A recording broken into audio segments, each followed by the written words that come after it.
Hello' everyone, আপোনালোকে মেডিমাৰ্ট এপটো যদি ডাউনলোড কৰিব বিচাৰে তেনেহ'লে আপুনি গুগল প্লে ষ্ট'ৰত মেডিমাৰ্ট বুলি চাৰ্চ কৰিলে এই মেডিমাৰ্ট এপটো তাত পাব, য'ত অলৰেডি মোৰ দেন 100 পিপলছে এইটো ডাউনলোড কৰিছে। ইয়াত আপোনাক ক্লিক কৰি দিয়াৰ লগে লগে আপোনাৰ গোটেই মেডিমাৰ্টৰ পেজটো খোল খাই যাব। ইয়াত আপুনি দেখিবলৈ পাইছে যে মেডিমাৰ্টৰ ষ্ট'ৰখন কেনেকৈ খোল খাইছে। ইয়াত বাই কেটেগৰী, আপুনি ইয়াত বহুত বিভিন্ন ধৰণৰ কেটেগৰীজ আছে। সেই কেটেগৰীজৰ এগেইনষ্টত আপুনি মেডিচিনবিলাক কিনিব পাৰিব। আপুনি মেডিচিনছ লাগে, আপোনাক কিবা বস্তু লাগে, আপুনি সকলো ধৰণৰ বস্তু ইয়াত কিনিব পাৰিব কোনো ধৰণৰ অসুবিধা নোহোৱাকৈ।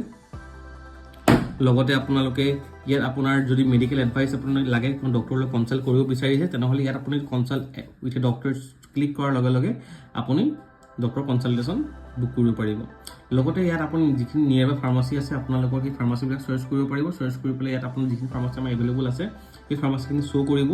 লগতে আপুনি তাৰ পৰা মেডিচিন ডাইৰেক্টলি পাৰ্চেছ কৰিব পাৰিব। এইখন পেট পেৰাডাইজ হয়। পেট পেৰাডাইজত আপুনি যদি চায় তেনেহ'লে ইয়াত বিভিন্ন পেট কেয়াৰ প্ৰডাক্টছ এভেইলেবল আছে। যদি আপুনি দৰকাৰ পৰে ইয়াৰ পৰা পেট কেয়াৰ প্ৰডাক্টছো আপুনি বাই কৰিব পাৰিব। তেনেদৰে আমাৰ বিভিন্ন ধৰণৰ প্ৰডাক্টছৰ কেটেগৰী আছে। যদি ইয়াত আমি চাব যাওঁ, বিশেষকৈ আমি চাব যাওঁ, এইটো হৈছে AI মেডিকেল এছিষ্টেণ্ট। যদি আপুনি আমাৰ AIটো ইউজ কৰিব বিচাৰিছে তেনেহ'লে আপুনি chat with AI and model দুটা AI পাব। যিটো চেট উইথ AI আপুনি ক্লিক কৰাৰ লগে লগে আমাৰ মেইন মেডিমাৰ্ট AIটো অ'পেন হ'ব, য'ত আপোনালোকে ইয়াত ফাইন ডক্টৰ, য'ত ডক্টৰৰ আপোনাৰ ক'ত বহে, কোনখন ক্লিনিকত বহে, সেই ক্লিনিকখন ফোন নাম্বাৰ কি, কোনখন হস্পিটেলত বহে, সকলো ডিটেইলছ ইয়াত পাই যাব। যদি আমি ইয়াত চাওঁ, ডক্টৰ ব্ৰজেন লহকৰ চিটি গুৱাহাটী,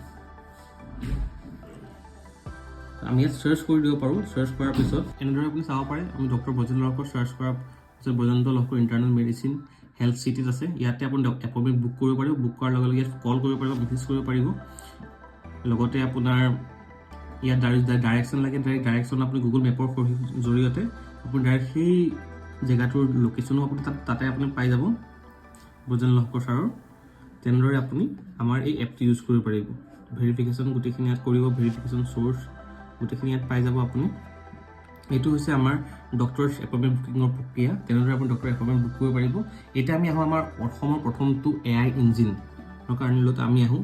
চ' আমি AI ইঞ্জিনটো আপুনি আৰম্ভ কৰিবলৈ হ'লে ইয়াত আপুনি ক্লিক কৰিবলৈ এই বাটনটোত ক্লিক কৰিব লাগিব। এই বাটনটো ক্লিক কৰাৰ লগে লগে আপুনি দেখা পাই আছে যে আমি ইয়াত ফটো এটা মেডিচিন আছে। চ' এতিয়া আমি সুধিম যে অসমীয়াত এই মেডিচিনটোৱে আমাৰ কিহৰ কাম কৰে মোক বুজাই দিয়ক। HH পিউডিক ক্ৰীম, য'ত মমেটাজন ফেৰাৱেট আৰু ফিউচিডিক এচিড আছে। এই ক্ৰীমখনে ছালৰ কিছুমান প্ৰদাহজনিত সমস্যাৰ চিকিৎসাত বাবে ব্যৱহাৰ কৰা হয়, যেনে ছালৰ খজুৱতি, ৰঙা পৰা আৰু ফুলা। মমেটাজনে প্ৰদাহ কমায় আৰু ফিউচিডিক এচিডে বেক্টেৰিয়াজনিত সংক্ৰমণৰ বিৰুদ্ধে কাম কৰে। আপোনাৰ লক্ষণসমূহৰ বাবে এইটো সঠিক ঔষধ হয় নে নহয়? মনত ৰাখিব, এইটো কেৱল তথ্যৰ নামেহে। মই কোনো ৰোগৰ নিদান বা চিকিৎসা দিব নোৱাৰে। ৰিপৰ্ট আছে, এই ৰিপৰ্টখনত কি লিখা আছে মোক এবাৰ ভালকৈ বুজাই দিয়কচোন। এখন পেটৰ আল্ট্ৰাছনোগ্ৰাফি ৰিপৰ্ট। ৰিপৰ্টখনৰ মুখ্য কথাখিনি হৈছে USG of whole abdomen is essentially normal, অৰ্থাৎ গোটেই পেটৰ আল্ট্ৰাছনোগ্ৰাফিটো স্বাভাৱিক। কিডনী, মূত্ৰাশয়, জৰায়ু আৰু ডিম্বাশয়ৰ গঠন আৰু আকাৰো স্বাভাৱিক বুলি উল্লেখ কৰা হৈছে, আৰু কোনো ধৰণৰ পাথৰ বা আন কোনো সমস্যা পোৱা নাই। তথাপি ইয়াৰ বিষয়ে আৰু বিশদভাৱে জানিবলৈ মই আপোনাক এজন চিকিৎসকৰ পৰামৰ্শ ল'বলৈ ক'ম। মনত ৰাখিব, এইটো কেৱল তথ্যহে, কোনো চিকিৎসা পৰামৰ্শ নহয়। এখন এক্সৰে ৰিপৰ্ট আছে, এই এক্সৰে ৰিপৰ্টখন আমাক এবাৰ বুজাই দিয়কচোন। আপোনাৰ সোঁহাতৰ কব্জিৰ ৰাইট ৰিষ্ট এক্সৰে ৰিপৰ্ট। মই আপোনাক ইয়াৰ মূল কথাবোৰ বুজাই দিছোঁ। ৰিপৰ্টখনৰ মতে আপোনাৰ ৰেডিয়াছ নামৰ হাড়ডালৰ তলৰ অংশত এটা লিনিয়াৰ নন ডিছপ্লেচড ফ্ৰেকচাৰ বা ফাট দেখা গৈছে। নন ডিছপ্লেচড মানে হাড়ডাল ভাঙিছে যদিও ই স্বাভাৱিক স্থানৰ পৰা লৰচৰ বা আঁতৰি হোৱা নাই, গতিকে ই বৰ বেছি চিন্তাজনক নহ'বও পাৰে। আনহাতে আপোনাৰ গাঁঠিৰ চাৰিওফালৰ অংশবোৰ মসৃণ আৰু গাঁঠিৰ মাজৰ স্থানো স্বাভাৱিক অৱস্থাত আছে। লগতে আশে-পাশেৰ মাংসপেশীও স্বাভাৱিক দেখা গৈছে। মেণ্ডেটৰী ডিছক্লেইমাৰ, এইটো কেৱল ব্যাখ্যায়ে, কোনো ধৰণৰ ৰোগ নিৰ্ণয় বা চিকিৎসাৰ পৰামৰ্শ ইয়াৰ দ্বাৰা কৰা হোৱা নাই। সঠিক চিকিৎসাৰ বাবে চিকিৎসকৰ সৈতে যোগাযোগ কৰাটো অতি জৰুৰী। মোক এতিয়া এই ব্লাড টেষ্ট ৰিপৰ্টটো ভালদৰে বুজাই দিয়ক। ৰিপৰ্টখন চাইছো বেছিভাগ ফলাফল স্বাভাৱিক সীমাৰ ভিতৰত আছে যেনে আপোনাৰ ESR অলপ বেছি 30 স্বাভাৱিক 020 এই শৰীৰত কোনো প্ৰদাহ বা সংক্ৰমণৰ সংকেত দিব পাৰে কিন্তু ই নিশ্চিত নহয় লগতে MCV MCH অলপ বেছি আৰু MCHC অলপ কম দেখা গৈছে কিন্তু আপোনাৰ হিমোগ্লোবিনৰ মাত্ৰা স্বাভাৱিক আছে মনত ৰাখিব এইবোৰ সাধাৰণ ব্যাখ্যাহে সঠিক চিকিৎসা পৰামৰ্শ আৰু নিদানৰ বাবে চিকিৎসকৰ সৈতে কথা পাতিব ইয়াত আপোনাৰ MCV কি বুজাইছে MCV লো থাকিলে কি হয় MCV মানে হল মেইন কৰ্পাস্কুলাৰ ভলিউম অৰ্থাৎ আপোনাৰ লোহিত ৰক্তকণিকাৰ গড় আয়তন এই ৰিপৰ্টত MCVৰ মান 84.2 FL আছে যেটো স্বাভাৱিক সীমাৰ ভিতৰতে আছে স্বাভাৱিক 80 পৰা 99 FL MCV কমিলে ইয়াক মাইক্ৰোচাইটিক এনিমিয়া বোলা হয় যেটো সাধাৰণতে আইৰণৰ অভাৱৰ বাবে হয় কিন্তু আপোনাৰ ৰিপৰ্টত এই মানটো স্বাভাৱিক থকাৰ বাবে এই চিন্তিত হ'ব লগা কথা নহয় তথাপি মই পুনৰ দোহাৰিছো কেৱল তথ্যৰ বাবেহে এইবোৰ কথা পাতিছো সঠিক পৰামৰ্শৰ বাবে চিকিৎসকৰ সৈতে যোগাযোগ কৰক থ্যাংক ইউ এতিয়া আমি চাম মেড হেল্থ AI যেটো আমি কৈ আছিলো যে আমাৰ ওয়েট মেনেজমেন্টত আমাৰ বহুত বেছি সহায় কৰিব যেটো ফোকাস কৰে preventive health care Med Health AI কেনেকৈ ইউজ কৰে চাওঁ Med Health AI click use কৰিবলৈ ফাৰ্ষ্ট মেড হেল্থ AI আপুনি ক্লিক কৰিব লাগিব মেড হেল্থ AI আপোনাক এনেকৈ মেড হেল্থ AI আপুনি দেখা পাই আছে এনেকৈ আপোনাৰ ৱেলকাম আহিব জাষ্ট আপুনি ইয়াত নিজৰ নামটো লিখিব লাগিব মই ইয়াত নিজৰ নামটো মই লিখি দিছোঁ অংশু বৰা মেল মোৰ এজ 30 হৈছে মোৰ হাইট 160 মোৰ ৱেইট হৈছে 78 এইটো মোষ্টলি চিটেড কৰি থাকোঁ ডেইলি এক্টিভিটি কি আছে এবাৰ দি দিব লাগিব দি দিয়াৰ লগে লগে আপোনাৰ ৱেইট লছ কৰিব বিচাৰিলে মই 65 কৰিব বিচাৰোঁ তেনেকৈ মই ইয়াত ভিউ চামাৰি কৰিব পাৰিম ইয়াত মোৰ BMI টো ওলাই আছে ইয়াত 28.7 যেটো আপোনাৰ 500 কেলৰি ডেইলি আমাক লাগিব মই অভাৰৱেট কেটেগৰীত পৰি আছোঁ ইয়াত অট'মেটিক ধুনীয়াকৈ ইয়াত ওলাই আছে ইয়াত আপোনাৰ AI ইনচাইটছ দিব কি আমি কাম কৰিব লাগিব কি আমি কৰিলে আমাৰ ৱেইটটো আমি কমাব পাৰিম গেট ষ্টাৰ্ট আমি ইয়াত কৰোঁ গেট ষ্টাৰ্ট কৰাৰ লগে লগে মোৰ ধুনীয়াকৈ এখন ডেছবৰ্ড বনি গ'ল মোৰ ডেইলি কেলৰি লাগিব মোক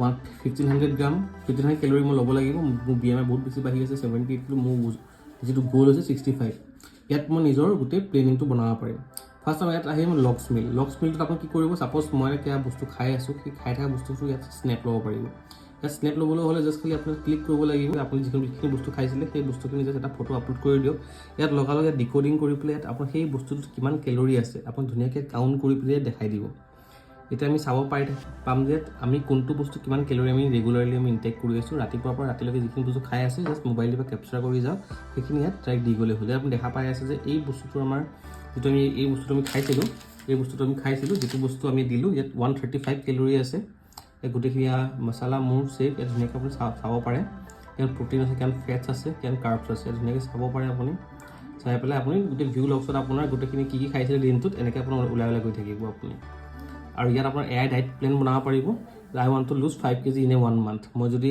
এক মাহৰ ভিতৰত 5 kg লুজ কৰিব বিচাৰোঁ ইয়াত আপুনি জাষ্ট জেনেৰেট মাই প্লেন আপোনাৰ BMI আপোনাৰ খোৱা হেবিট গোটেইখিনি লৈ পেলাই আমাৰ AI গোটেই আপোনাৰ এটা ডায়েট লিষ্ট বনাই দিব ইয়াত আপুনি চাব পাৰে AI diet master plan so আহক আমি চাওঁ কেনেকৈ আমাৰ ডায়েট লিষ্টখন বনায় ইয়াত চাওক AI আমাৰ ডায়েট প্লেনটো অলৰেডি বনাই দিছে ডেইলি কেলৰি বাজেট 1500 কেলৰি আমি ল'ব লাগিব গোটেইখিনি আমি ইংলিছত ধুনীয়াকৈ দি দিছে হাই প্ৰটিন চৰ্চেছ ল'ব লাগিব ক'ব হাই প্ৰটিন চৰ্চেছ পাম কিমান কেনেকৈ খাব লাগিব কি ফুড এভইড কৰিব লাগিব সেয়া ধুনীয়াকৈ আমাক দি দিছে ইয়াত মৰ্ণিঙত কি খাম মই মৰ্ণিঙত হাইড্ৰেশ্যন হৈ থাকিব লাগিব ব্ৰেকফাষ্টত কিমান কেলৰি ল'ব লাগিব ধুনীয়াকৈ মোক গোটেইখিনি বুজাই দিছে যদি সেইখিনি বুজিও নাপায় আপুনি যদি আছামিছত বুজিব বিচাৰে ট্ৰান্সলেটটো আছামিজ ক্লিক কৰি দিয়াৰ লগে লগে চাওক ইয়াত আমাৰ অসমীয়া ট্ৰান্সলেশ্যন আহি গ'ল নমস্কাৰ Anshu Bora made Health AI health Koch লৈ আপোনালোকক স্বাগতম আপোনালোকে দেখাই দিব যে আপুনি যিটো প্লেন লৈ সেইবিলাকতো ৰিয়েলি পচিবল হয়নে নহয় এনেকৈ ডায়েট লৈ পেলাই বা এনেকৈ কাম কৰি পেলাই কৰিবলৈ ধুনীয়াকৈ আপোনাক বুজাই দিব গোটেইখিনি ভাগ খাবলৈ খাদ্যসমূহ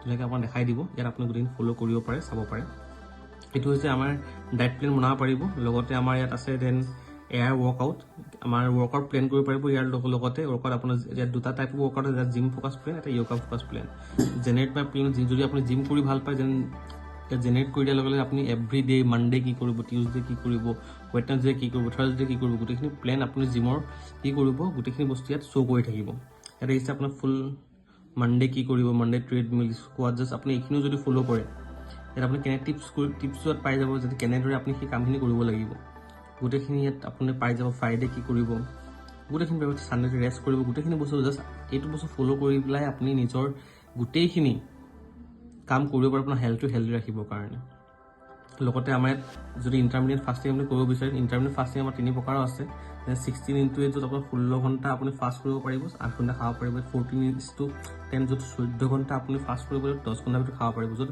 12:12 য'ত আমি 12 ঘণ্টা ফাষ্ট কৰি 12 ঘণ্টা আপুনি খাব তেনেদৰে আপুনি ষ্টাৰ্ট কৰিব পাৰিব আপুনি চাওক যদি মই ষ্টাৰ্ট কৰিলোঁ তেনে আপোনাৰ ফাষ্টিং উইণ্ডোটো ষ্টাৰ্ট হৈ যাব আপুনি এই উইণ্ডোটোৰ ভিতৰত আপুনি কোনো ধৰণৰ বস্তু খাব নোৱাৰিব যদি আপুনি এই ডিচিপ্লিন মতে বস্তুটো ফ'ল' কৰে তেতিয়া অভিয়াছলি আপুনি আপোনাৰ ৱেইট লছ জাৰ্ণিটোত সফল হ'ব পাৰিব ইয়াত কেলৰি ইনটেক আৰু ৰাতিপুৱা কি খাইছিলে গোটেইখিনি বস্তু ইয়াত ট্ৰেক কৰি থাকিব আপোনাৰ ৱাটাৰ ইনটেক কিমান হ'ল আৰু কিবা যদি আপোনাক বুজিবলগীয়া থাকে ইয়াত আমাৰ মন আছে মন য'ত আপোনাক হেল্প কৰিব আপোনাৰ সেই প্ৰগ্ৰেছ বাৰটো প্ৰগ্ৰেছ ৰিপৰ্টটোত আপোনাক হেল্প কৰিব আপোনাৰ কামখিনি কৰাৰ বাবে চ' থেংক ইউ এভৰিৱান এইটোৱে হৈছে আমাৰ মেডিমাৰ্টৰ মেড হেল্থ য'ত আপোনালোকক সহায় কৰিব আপোনালোকৰ স্বাস্থ্যটো হেল্ডি ৰাখিবৰ বাবে নমস্কাৰ